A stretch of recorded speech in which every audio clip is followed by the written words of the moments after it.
Кутмантаңыздар мен урматтуу телекөрүүчүлөр, эфир улантабыз. Бизде студиябызда коногубуз бар. Тааныштыралы. Ооба, кино жылдыз деп айтсак болот. Аят жана Аят 2 тасмаларын менен таанылган. Бүгүнкү күндө өзү да кино тартып жүргөн коногубуз бар. Азамат Арыков мырза, саламатсызбы? Кутмантаңыздар менен чоң рахмат. Жаңы жылыңыз менен келе жаткан. Мана абдан сонун эми Азамат Арыков деп эле эч бирөө көнө албайт окшойт. Мен Азамат Шаршенов болуп калганыма туура 1 жылга жакындап калды. Азамат Шаршенов дешиз керек. Азамат Шаршенов. Элдин баары бирок Азамат Арыков деп бирок Шаршеновке көнүп атышат да. Эми акырындык менен Шаршеновго көндүрүш керек. Жаңы деңгээл, жаңы уровень. Эмнеге Азамат Шаршенов? Эми мен негизи кичинекей кезимден баштап эле негизи Шаршенов болгум келчү, анан эч бир мындай бир чоло тийбей жүргөн да, кол тийбейт же бир шарты келбейт. Анан ошентип жүрүп эле Азамат Арыков болуп аябай мындай кино Аят 1 чыккандан кийин, Аят 2 чыккандан кийин мындай көп кишиге таанылып кеткенден кийин Азамат Арыков мындай бренд сыяктуу болуп калды. Өзүмө дагы мындай бренд сыяктуу болчу да. Анан кийин ушундай үй бүлөбүз менен, бала чакабыз менен баарыбыз биригип бир фамилияга өтөбүз болуп, анан ошондо биротоло Шаршенов кылып салайын деп. Анан ошондо анан дагы бир жагы ошол бир жаңы бир деңгээлге чыгайын деген бир максатта Шаршенов. Жаңы фамилия менен Азамат Арыковду бренд кылгандан кийин Шаршеновду деле бренд кылып салайын, бирок башкача деңгээлде, жаңы бир башкача бир форматта деп. Ушундай бир максат. Фамилияларын. Анда эмесе ошол нерсени телекөрүүчүлөргө айтып коюш керек экен анда. Мен Азамат Арыков дебей, Азамат Шаршенов деңиздер. Жакшы. Азамат мырза, жаңы жылды мына үй бүлөңүздөр менен жыл сайын тососуздарбы негизи? Жыл сайын эле үй бүлөбүз менен тособуз. Майрамдайсыздар, кадимкидей эле. Ооба, Кудай буйрса быйыл өзгөчө тосолу деген бир ушундай бир ой максаттарыбыз бар. Себеп дегенде быйыл ошо аянтыбызда, ала тоо аянтыбызда түнкү саат 12-де ошол жактан тособуз деген ой. Биз анткени Мурас тасмасынын биринчи кадрын ошол жерден кылалы деп атабыз да. Жаңы жыл күнүбү? Жаңы жыл түнү? Жаңы жыл түнү үй бүлөбүз менен, биздин тартуучу тобубуз менен ошол жактан тосолу деген бир максаттарыбыз бар. Жакшы. Сиздердин үй бүлөңүздөрдө Аяз атага кат жазуу, белек берүү деген салттар барбы? Негизи ушу мен өзүм студент кезде ушундай Аяз атага кат жазып, эми баягы кат жазганда кандай символический жазасың, анан бирок болбосо да ошол каттым меники аткарылган да. Анткени деген бизде Оймо студия деп креативдик студия болуп, биз жаштар ошол жерден тарбияланчубуз. Айбек Дайырбеков менин устатым. Анан ошол жактан Айбек Дайырбеков бизге Аяз ата болуп, анан биз кат жазып, анан бирөө компьютер дейт, бирөө дагы бир нерсе дейт. Анан мен болсо ошо мен келечекте актер болгум келет, бир жерге тартылгым келет, кичинекей үзүндү болсо да деп жазган болчумун.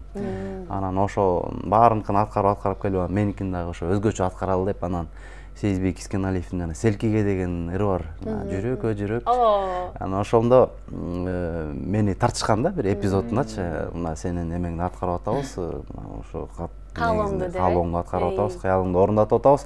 Мына ошол Селкиге тартыласың болуп, анан ошол жерден илинип, анан ошондо Мырза Айдаралиев монтаждап, Шайтан арабаны тартып атканда ошону мени чакырып, анан ошол жактан да кастингке катышып, анан Эрнис Абжапаровго таанышып, алардын кастингинен өтүп отуруп, анан ушинтип анан кийин башталып кетти. Өзүмчө болуп кеттим да. А сиз ошол баягы студенттик күндөрдө ушинтип Аязтага кат жаздым деп атпайсызбы? Кайсы университетте, кайсы окуу жайда окудуңуз эле? Мен өзүм сүрөттүү академиянын алдындагы көркөм сүрөттүү училищесин бүткөм, Тургунбай Садыков атындагы. Анан аны бүтүп көркөм сүрөт академиясына тапшырып, бирок толук бүтпөй калдым да. Себеп дегенде ушул мен ойлогон максаттарым ишке ашып, кыялдарым орундалып баштады, кинолорго тартылып баштадым. Ошол кыргыз фильмге аралаша баштадым 2005-2006 жылдардан баштап ошо кыргыз фильмге аралаша баштадым. Эрнис Абжапаров менен таанышып, ошентип баштаганда менин алдыга койгон максатым негизи актер болуу, ушу кино чөйрөсүнө кирүү болчу. Ошо сүрөт академиясына дагы тапшырганда да ошол баягы чыгармачыл адамдар бири-бири менен байланышта болот, ошо киношниктер менен бир болот деген ой менен тапшыргам негизичи. Анан ошентип отуруп, анан орто жолдон мындай убакыттын жетпегендигинен мен ошо көркөм сүрөт академиясын таштап коюуга ушундай эме шарт болуп калды. Бүгүнкү күндө Азамат байке, кинолор абдан эле көп тартылып атат да. Мисалы, статистикага карап көрсөк дагы ар бейшемби күн сайын кино чыгат экен Кыргызстанда. Кино чыкканда дагы кинотеатрларда көрсөтүлүп баштайт экен да. Анан бул Кыргызстан үчүн көп да, жума сайын кино чыгуу деген туурабы? Же нормалдуу эле көрүнүшпү? Мындай да, бул кинобу же болбосо бир эгин, бир чеснок болобу же картошка болобу. Мисалы үчүн бир жылы картошка кымбат болсо, элдин баары эмдиги жылы картошка айдап алат экен да. Чеснок кымбат болсо, андан кийинки жылы чеснок айдап алат экен. Анан ошентип арзандап кетет да, кинону эметип. Жана ошол сыяктуу эле болуп калышы мүмкүн деп мен эстейм да. Бирөө тартты, көптөгөн акчаларды жыйнап атканын көрдү дагы. Анан кийин кино деген бул бизнес турбайбы, бул мынча акча тапса болот турбайбы деп багы көптөгөн ошо эмелер ошо аралашып алган учурлар да болду да. Анан ортодон банкрот болгондор болду. Бирок ошо мурунтан бери кинодо жүргөндөр банкрот болбой эле акырындык менен өзүнүн немеси менен, нугу менен келатат да, убакыт сааты менен тартып келатышат да. Анан мен ошолордун катарындамын деп эсептейм да өзүмдү. Себеп дегенде мына 6 жыл тынуу болуптур. Прокатка кино чыгара элек эмечи, мына эми Кудай буйрса Мурас деп чыгара алып атабыз. Биз мунун алдында көп кеңештим, көп көрүүчүлөрдүн мындай аң сезими, психология жактарында көп изилдедик биз командабыз мененчи. Кандай кинолор жок, кандай кинолор көп тартылып атат, эл кандай кинолорго муктаж болуп атат, эл кандай кинону каалап атат, баарын анализдеп азыркы учурда эл кайсыл кандай кинолорго муктаж болуп атыптыр? Эми эл негизи комедияга көп кирет, ачыгын айтыш керек да. Анткени багы чын-чынында багы ачыгын айтыш керек, Кыргызстанда проблема көп, элдер абдан көп кишилер депрессияда жүрөт. Анан ошо бир кинотеатрга берип, бир кичине болсо дагы бир ошо проблемаларын унутуп, күлүп, жайнап эс алып чыгат да. Бирок негизи кинону биз эмне үчүн тартат? Кино өзү мисалы киши кирип, ошо бир кандайдыр бир өзүнүн организмине порция адреналин алып чыкса, бул демек жакшы кино болуп эсептелинет да. Вот комедияда деле бир күлүп атып адреналин алып чыгышат да. Триллер жанрындагы тасма тартып Кыргызстанда кыйынбы? Негизи триллер жанрындагы тасма жок эсе. Жок эсе. Жакында эле Болот Төлөнүш Шамшиев айтыптыр.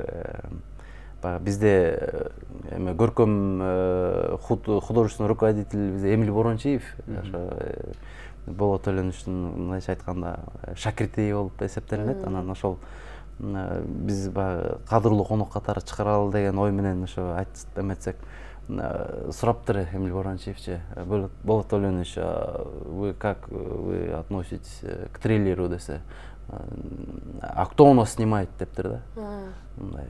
Просто кыска нускалуу айтканда бизде эч ким тартпайт деген мааниде элечи. Анан эми ошол да бир четинен дем күч берип атат. Анан болгон триллер жанрынын баарын көрүп чыктык. Эми триллер мындай эле которулат экен, мындай адамды бир мындай бир катуу бир волнующий деп которулат экен да, орусча которгондо. Толкундатуу. Мындай бир чыдабай бир эмет, комедияда деле колдонулат триллердин элементтеричи, негизичи бардык жанрда колдонулат.